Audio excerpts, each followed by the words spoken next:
Carriage bag అయితే కొత్తది వచ్చిందండి. ఇంక ఇందులో అయితే వంకాయ మొక్క వేద్దామనేసి. మట్టి ఎప్పుడు మన గార్డెన్లోదే వాడుతున్నాం కదా. ఇంక ఇక్కడ కొత్త సాయిల్ ఒకటి వచ్చింది, ఈ చైర్లో పెట్టుకున్నానండి. కొత్తది వేస్తే కొంచెం కాయలు ఎక్కువగా వస్తాయి కదా అని. కిచెన్ కంపోస్ట్ అయితే ఎక్కువ వాడట్లేదండి.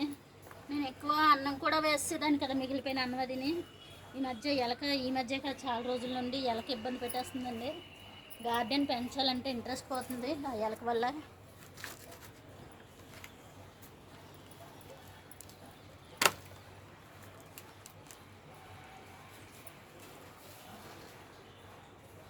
గార్డెన్ సాయిల్ కూడా కొంచెం వేసాను.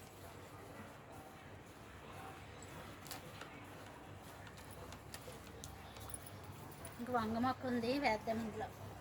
అసలు క్యారేజ్ బ్యాగ్లోనే బోల్డ్ వంకాయలు పండించాం మనం.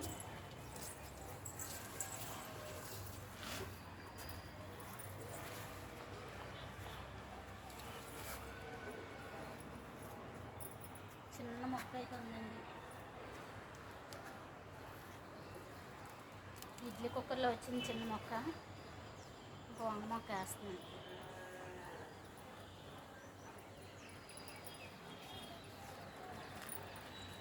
అంతే.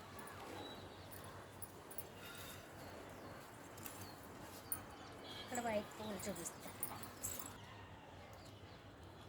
అరటి మొక్క ఇక్కడ పెట్టేశానండి. వరలక్ష్మి పూజ పనిచేస్తుంది అన్నాను కదా, ఈ మాత్రం సైజులో వస్తున్నాయి ఆకులు. గ్రో బ్యాగ్ అయితే ఇక్కడ మార్చాను. ఈ కుండీని కూడా లాగేస్తుందండి. అడుగునే దుంపలాగా ఉంటుంది కదా అరటి మొక్కకి, ఏదో పెట్టేసారి తినేద్దామన్నట్టు లాగేసింది. మళ్ళీ అలా మట్టి వేసి కప్పేసానండి.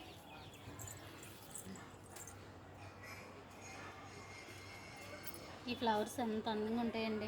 రెడ్ కలర్, వైట్ కలర్ ఉంది, పింక్ కూడా ఉండేది పోయింది. మొన్న ఎండలకు చాలా మొక్కలు చచ్చిపోయాయండి. ఇంకా విరజాజులు కొయ్యాలి ఇప్పుడు, కోస్తానండి. డ్రాగన్ ఫ్రూట్స్ చూసారు కదా, పండుతాయి. ఇంకా 1 వీక్లో పండుతాయండి. చాలా వచ్చాయి ఈసారి కూడా. లాస్ట్ టైం 6 కాయలు తీసాం కదా, 6 కాయలు అయితే హార్వెస్ట్ చేసుకున్నాము. ఇప్పుడు కూడా అంతే వస్తాయి, కిందకల్లా ఉన్నాయి.